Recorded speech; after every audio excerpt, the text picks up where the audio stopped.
केंद्रीय मंत्री अमित शहा यांच्या उपस्थितीमध्ये शिर्डीमध्ये बैठक पार पडली। हॉटेल सन अँड सँड इथं प्रमुख पदाधिकाऱ्यांसोबत बैठक होणार आहे।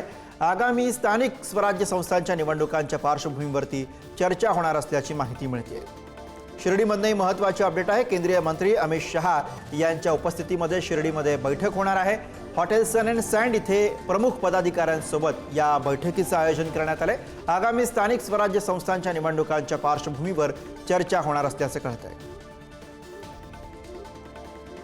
आणि याच विषयी आपण अधिक माहिती घेऊया। प्रतिनिधी किरण टाजणे सध्या आपल्या सोबत आहेत। किरण, आगामी स्थानिक स्वराज्य संस्थांच्या पार्श्वभूमीवरती या बैठकीकडे बघितलं जात आहे। कोणकोणते नेते यावेळी या बैठकीसाठी उपस्थित असतील? साधारण किती वेळामध्ये या बैठकीला सुरुवात होईल?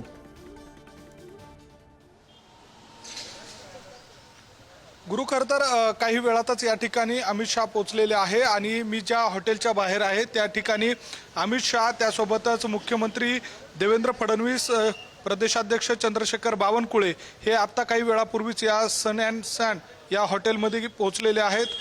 प्रमुख पदाधिकाऱ्यांसोबत या ठिकाणी बैठक होणार आहे। जे जे पदाधिकारी या ठिकाणी आहेत त्यांना बोलवण्यात आलेलं आहे। आपण जर बघितलं तर नवनियुक्त कार्यकारी अध्यक्ष रवींद्र चव्हाण या ठिकाणी पोहोचलेले आहेत। त्यासोबतच राधाकृष्ण विखे पाटील हे देखील या ठिकाणी पोहोचलेले आहेत। चंद्रकांत पाटील, त्यासोबतच या ठिकाणी रावसाहेब दानवे हे देखील या ठिकाणी पोहोचलेले आहे। आपण दृश्यांमध्ये बघितलं तर गिरीश महाजन, त्यासोबतच पंकजा मुंडे या देखील या ठिकाणी पोहोचलेले आहे। मुरलीधर मोहोळ या ठिकाणी आतमध्ये जात आहे। त्यासोबतच प्रसाद लाड, त्यासोबतच प्रवीण दरेकर हे आपल्याला या ठिकाणी आतमध्ये जाताना बघायला मिळत आहे। मोनिका राजळे या देखील आतमध्ये गेलेल्या आहेत। प्रमुख पदाधिकारी जे महाराष्ट्रातील आहेत त्यांच्यासोबत अमित शहा यांची ही बैठक पार पडते। बैठकीला मुख्यमंत्री देवेंद्र फडणवीस हे उपस्थित आहेत। प्रदेशाध्यक्ष चंद्रशेखर बावनकुळे हे देखील या ठिकाणी पोहोचलेले आहेत। एकूणच जर बघितलं तर भाजपचं महाअधिवेशन पार पडलेलं आहे आणि त्या अधिवेशनाच्या नंतर जी प्रमुख पदाधिकाऱ्यांसोबतची बैठक पार पडते त्या बैठकीसाठी एक एक करून नेते या ठिकाणी पोहोचताना आपल्याला बघायला मिळतंय। शिर्डी येथे जे महाशिबिर पार पडलं त्या शिबिरानंतर खरं तर अमित शहा यांच्या उपस्थितीमध्ये ही बैठक होत असल्यानंतर महत्त्वाची बैठक ही मांडली जाते। प्रामुख्यानं स्थानिक स्वराज्य संस्थांच्या निवडणुकीच्या पार्श्वभूमीवर जवळपास 3 ते 4 महिन्यानंतर या निवडणुका होतील अशा स्वरूपाचा अंदाज देखील या महाअधिवेशन शिबिरामध्ये व्यक्त करण्यात आलेला होता आणि त्या सगळ्या निवडणुकांमध्ये देखील भाजपला विजय मिळवायचा आहे अशा स्वरूपाचा आशावाद या ठिकाणी व्यक्त करताना आपल्याला अनेक नेते बघायला मिळाले। कार्यकर्त्यांना या ठिकाणी सल्ला देत असताना आपण जर बघितलं तर या नेत्यांनी मार्गदर्शन केलेलं आहे। दृश्यांमध्ये जर बघितलं तर या ठिकाणी विनोद तावडे आता या बैठकीसाठी पोहोचलेले आहेत।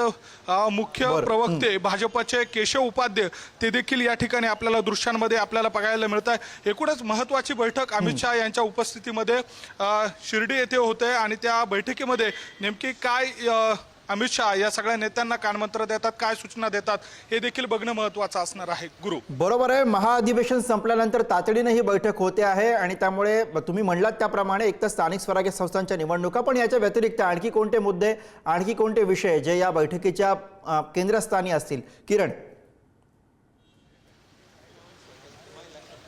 गुरु, आपण जर बघितलं तर भाजपचं आणि महायुतीचं एकूणच सरकार महाराष्ट्रामध्ये आलेलं आहे। त्या सगळ्या पार्श्वभूमीवर या सगळ्या काळामध्ये मंत्र्यांना एका बाजूला मुख्यमंत्री देवेंद्र फडणवीस यांनी 100 दिवसांचा प्लॅन तयार करण्यासाठीच्या सूचना दिलेल्या आहेत।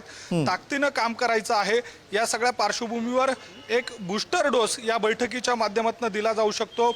नव्यानं प्रदेशाध्यक्ष पदाची निवडणूक पुढील काही महिन्यांमध्ये पार पडणार आहे। त्या दृष्टीने देखील या सगळ्या बैठकीमध्ये काही चर्चा होण्याची शक्यता वर्तवली जाते। दुसऱ्या बाजूला महाराष्ट्रातील जे प्रकल्प आहे त्या प्रकल्पांच्या पार्श्वभूमीवर देखील विकासाच्या मुद्द्यावर देखील या सगळ्या बैठकीमध्ये चिंतन होऊ शकतं, मंथन होऊ शकतं आणि एकूणच जर बघितलं तर जो विजय प्राप्त झालेला आहे त्या विजयानंतर कार्यकर्त्यांना एक प्रकारे संजीवनी देण्याचा प्रयत्न, त्यासोबतच आगामी काळामध्ये जी रणनीती निवडणुकींच्या पार्श्वभूमीवर होऊ घातलेली आहे त्या दृष्टीने देखील चर्चा या बैठकीमध्ये होण्याची शक्यता वर्तवली जाते।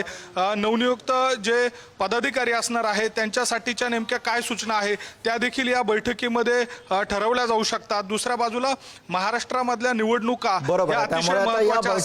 काय बातमी पुढे येते यावरती लक्ष ठेवून राहा। तुर्तास धन्यवाद आपण दिलेल्या सगळ्या सविस्तर माहितीसाठी किरण।